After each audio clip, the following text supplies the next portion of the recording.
This call is now being recorded. Assalamualaikum warahmatullahi wabarakatuh. Shalom, Om Swastiastu, Namo Buddhaya, Wita Tong Tien, Rahayu Bagas Waras. Salam sejahtera untuk kita semua. Puji syukur kehadirat Tuhan Yang Maha Esa, karena berkat rahmat, kasih, dan karunia-Nya, kita bisa berkumpul dengan tatap maya melalui channel YouTube. Baiklah, pada kesempatan yang berbahagia ini, kami kelompok 1 PKN akan memaparkan materi tentang pendidikan anti korupsi.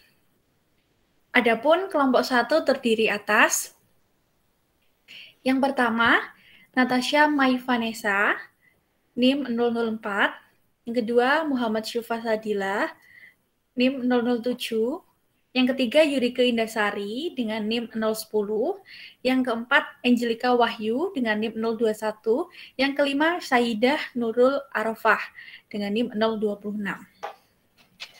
Baiklah, untuk materi pendidikan anti korupsi kita mulai sekarang.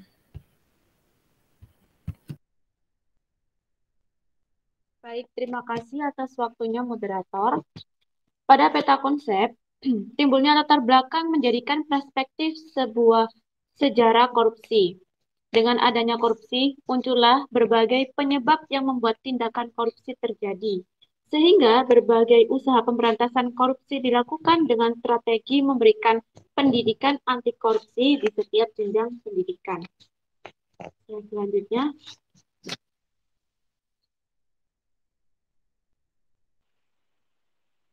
Adapun latar belakang dari pendidikan anti korupsi. Setiap negara dinilai indeks persepsi korupsi atau IPK untuk mengetahui tingkat korupsi dari masing-masing negara. Semakin rendah nilai IPK berarti semakin tinggi tingkat korupsi dalam rentan indeks 0, sangat korup, dan 10, sangat bersih. Pada tahun 2006, Indonesia pernah tergolong dalam 5 besar di lingkup Asia dipersepsikan terkorup di dunia. Pada tahun 2010, Indonesia ditempatkan pada peringkat 110 dari 178 negara dengan nilai 2,8. Dan terakhir pada tahun 2017, IPK Indonesia berada pada peringkat 96. Nilai yang masih rendah ini menunjukkan bahwa usaha pemberantasan korupsi di Indonesia belum atau masih jauh dari kata berhasil. Untuk itu, penting adanya pendidikan anti korupsi. Slide selanjutnya.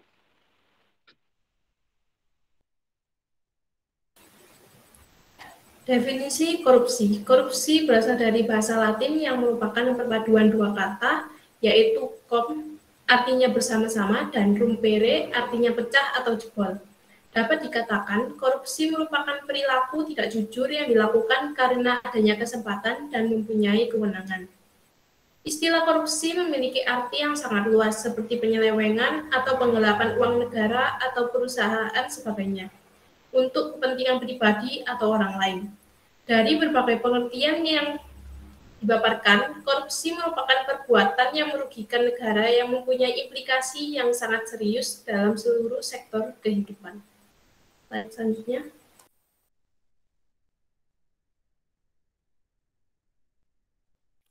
Korupsi dalam perspektif sejarah. Keberadaan korupsi telah ada sejak lama, dijelaskan oleh Glitgard Wijoyanto 2009. India sejak 2300 tahun yang lalu ada cara-cara pejabat mencuri kekayaan negara. Lalu ada bukti di Cina masa kerajaan menerapkan peraturan yang lian, yakni hadiah yang diberikan bagi pejabat jujur guna menekan tindak korupsi. Pandangan Plato dikutip Abdullah 2009, tidak sepantasnya seseorang yang menjadi pelayan bangsa atau penguasa mengharapkan imbalan atas pelayanan yang diberikan. Di Indonesia sendiri, sejak abad 17 sudah ada pembayaran upeti yang pada akhirnya disalahgunakan dan menjadi cikal bakal terjadinya korupsi. Pandangan Rahayu dan Samima 2008, penjabat korup karena belum ada satuan hitung standar rincian barang kena pajak masih kabur dan menjadi cikal bakal korupsi. Lalu, nominal gaji pejabat VOC kala itu kecil, sebenarnya telah mendapatkan penghasilan lain hasil korupsi yang lebih besar. Lalu perspektif sejarah, bukti-bukti sejarah tersebut menunjukkan dimensi korupsi adalah alur panjang yang sudah lama hidup dan berkembang dengan kebudayaan Indonesia. Budaya yang sulit untuk diberantas sampai-sampai korupsi dinyatakan sudah membudaya dalam masyarakat. Budaya anti korupsi digunakan untuk mengurangi perilaku korupsi. Selanjutnya.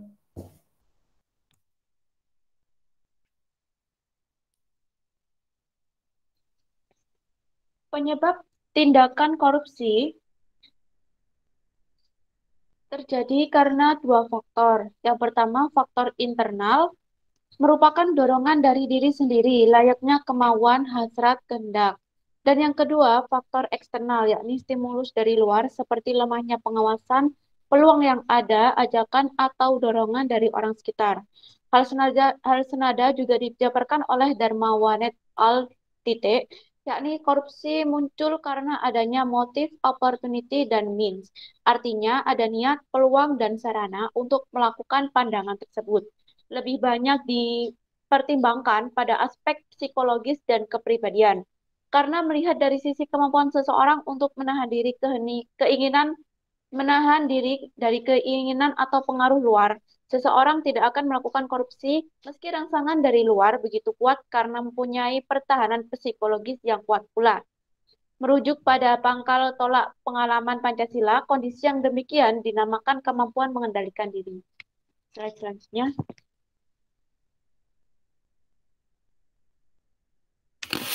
Pemberantasan korupsi di Indonesia. Jadi seperti yang tadi sudah dijelaskan dari sisi sejarah, memang sudah ada korupsi di Indonesia sejak lama, dan itu sudah terjadi di bagian eksekutif, legislatif maupun yudikatif.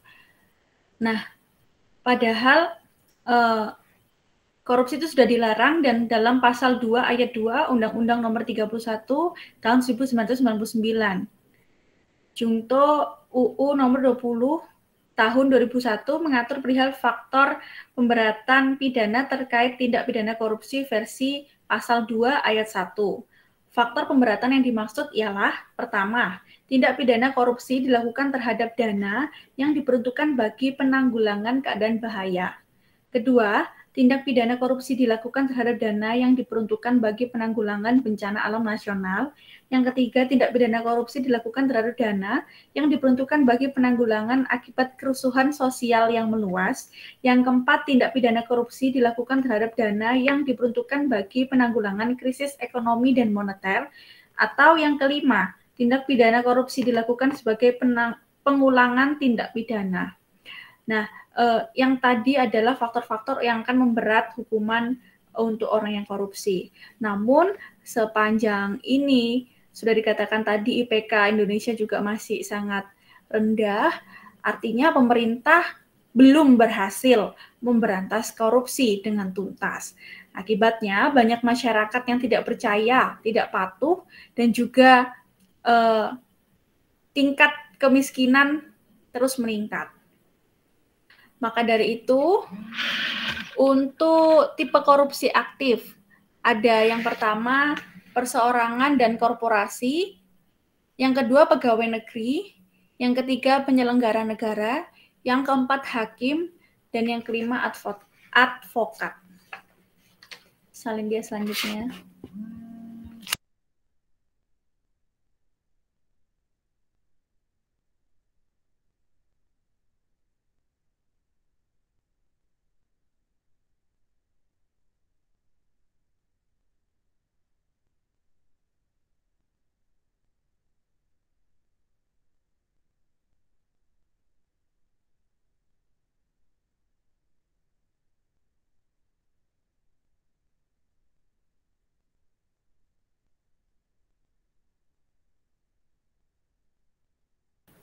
Baik, selanjutnya adalah hambatan dalam pemberantasan korupsi.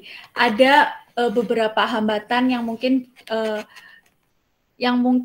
menghambat kenapa korupsi itu belum tuntas sampai saat ini, yaitu hambatan struktural, hambatan kultural, hambatan instrumental, dan hambatan manajemen.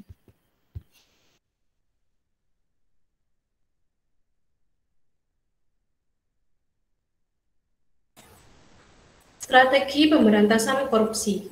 Menurut Rencana Strategis atau Renstra, Komisi Pemberantasan Korupsi atau KPK tahun 2004 sampai 2007, strategi yang digunakan untuk memberantas korupsi di Indonesia ada 4. Yang pertama, strategi pembangunan kelembagaan. Tujuan strategi ini adalah terbentuknya lembaga Komisi Pemberantasan Korupsi yang efektif. Yang kedua, strategi penindakan. Tujuan strategi ini adalah meningkatkan penyelesaian perkara tindak pidana korupsi. Strategi ini sering digunakan oleh lembaga-lembaga anti korupsi dalam memberantas korupsi karena bersifat advokatif dan lebih fokus pada level peradilan dan beresiko tinggi untuk disentuh oleh publik. Yang ketiga, strategi pencegahan. Tujuan strategi ini adalah terbentuknya suatu sistem pencegahan tindak pidana korupsi yang handal. Strategi ini melibatkan pemerintah, penegak hukum, legislatif, lembaga swadaya masyarakat atau LSM, dan lembaga-lembaga formal lainnya. Yang terakhir, strategi penggalangan keikutsertaan masyarakat. Strategi ini bertujuan untuk membentuk suatu keikutsertaan dan partisipasi aktif dari segenap komponen bangsa dalam memberantas korupsi dengan diperkuat dalam aktivitas kampanye anti korupsi seperti dalam bentuk musik dan hiburan, sehingga semua elemen masyarakat dapat terlibat dan tergerak. Namun, strategi pemberantasan korupsi D4 berikut dapat menyebabkan kegagalan apabila sistem pendidikan kurang menggugah kesadaran dan tanggung jawab untuk tidak berbuat atau melakukan korupsi. Rendahnya pendidikan masyarakat serta kurang menanamkan kepada anak didik tentang hak dan kewajiban warga negara atas negaranya. Slide selanjutnya.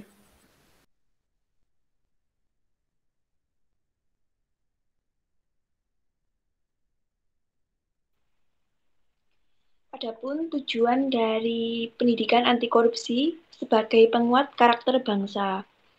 Pendidikan bukan mengisi bejana, tetapi juga pembinaan rasa identitas dalam diri siswa ataupun perseorangan melalui praktik pengembangan kejujuran pribadi sebagai awal atau pondasi untuk menumbuh kembangkan tanggung jawab kepada orang lain dan sosial kemasyarakatan. Rasa kejujuran merupakan satu dari sekian pilar pendidikan karakter bangsa. Adanya pendidikan anti korupsi bertujuan untuk berikut: pembentukan pengetahuan dan pemahaman mengenai bentuk korupsi dan aspek-aspeknya.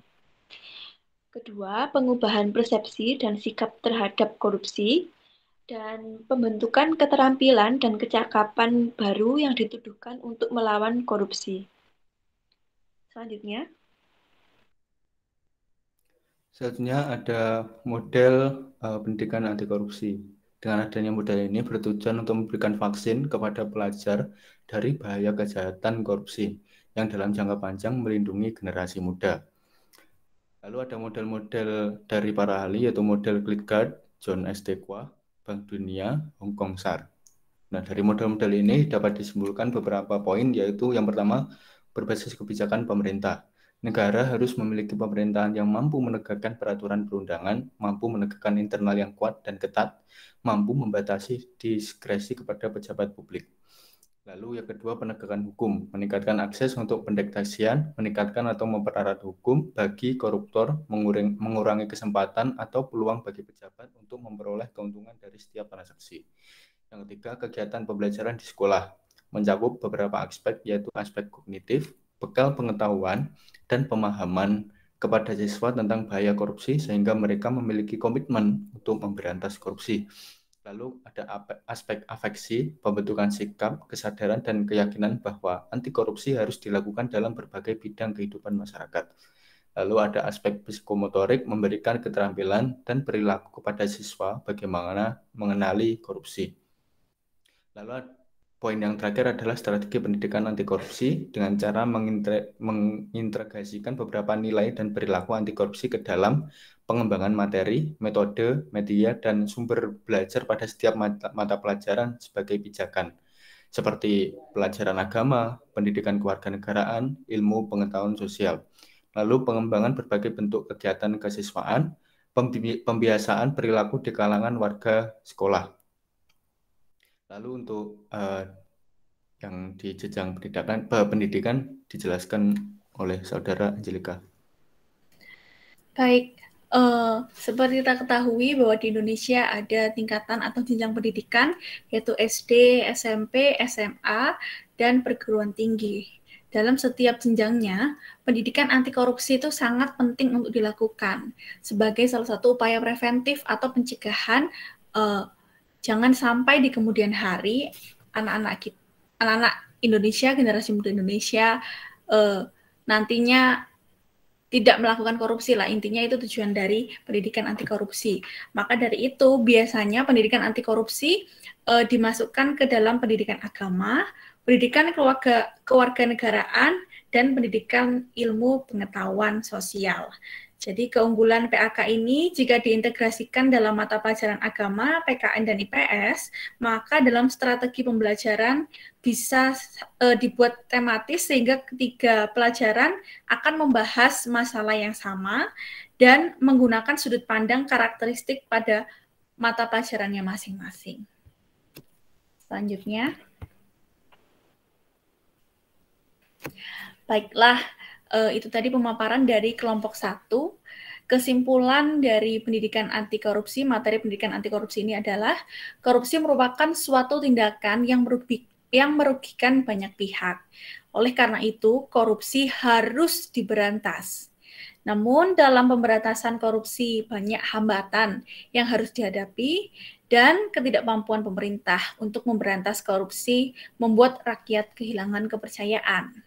Maka dari itu, peran pendidikan anti korupsi sangatlah penting sebagai upaya preventif atau pencegahan korupsi, sebelum korupsi akhirnya terjadi dan malah sulit diatasi. Demikian dari kelompok 1, terima kasih atas perhatiannya. Untuk teman-teman daring semuanya bisa, kalau ingin bertanya bisa di kolom komentar, maka akan kami jawab secara komen juga di YouTube.